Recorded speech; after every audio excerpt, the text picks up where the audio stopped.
measuring the drugs, and this is the Nobel laureate of chemistry in 2004. We discussed these things, that are we heading right or wrong direction, and he feels that this has the future. And Dr. Kepper is here. We have just concluded a volume on his journal, CNS Neurological Disorders, in hot topics, and you can see that Nobel laureate and Shelley written very good comments, and also the other Nobel laureate, and so many things.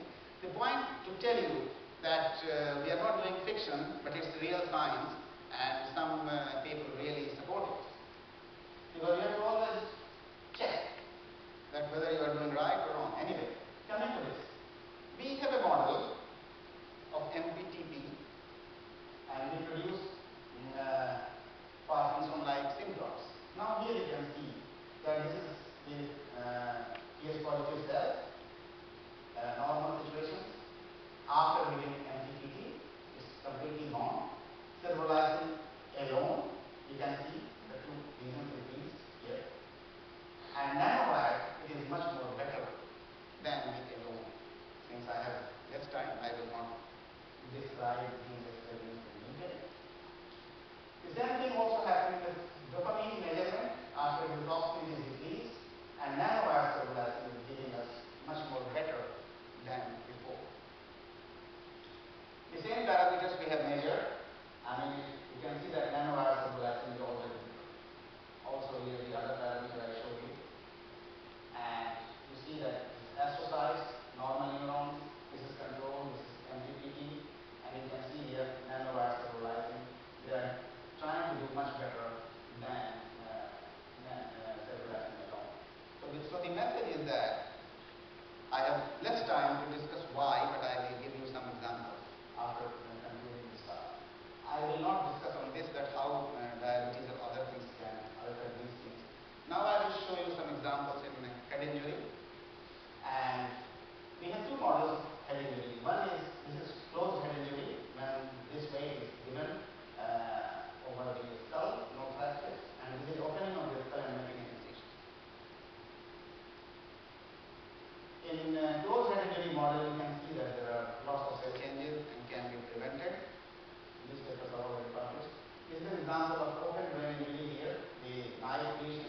After treatment, the lesion is much better, and the cell loss is very deep. And these are just to show you electron microscopy that we are working, leakage of barrier that you can see much more in head injury, and treatment is making better. This is not the point. But here, this is the leakage and cerebralizing here.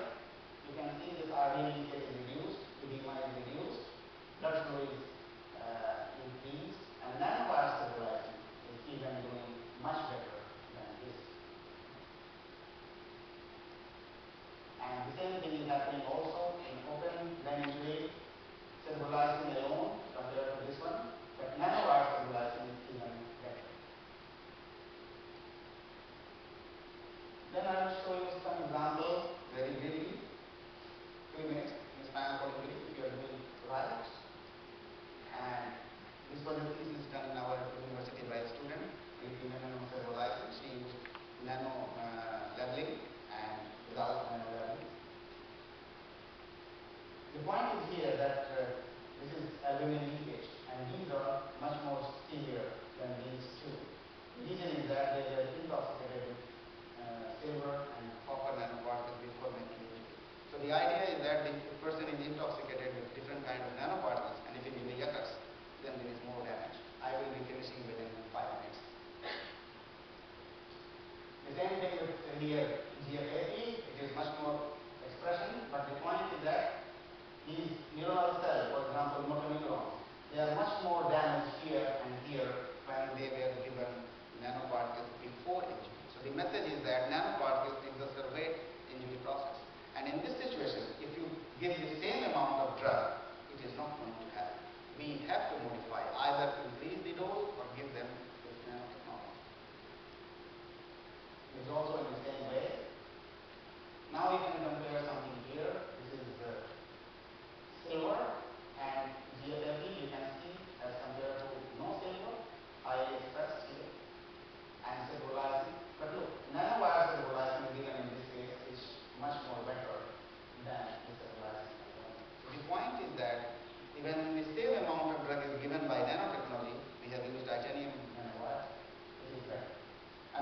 we have some support from University of Arkansas. They have a history of this. This is the former governor of Arkansas, and this is the present sitting governor of Arkansas.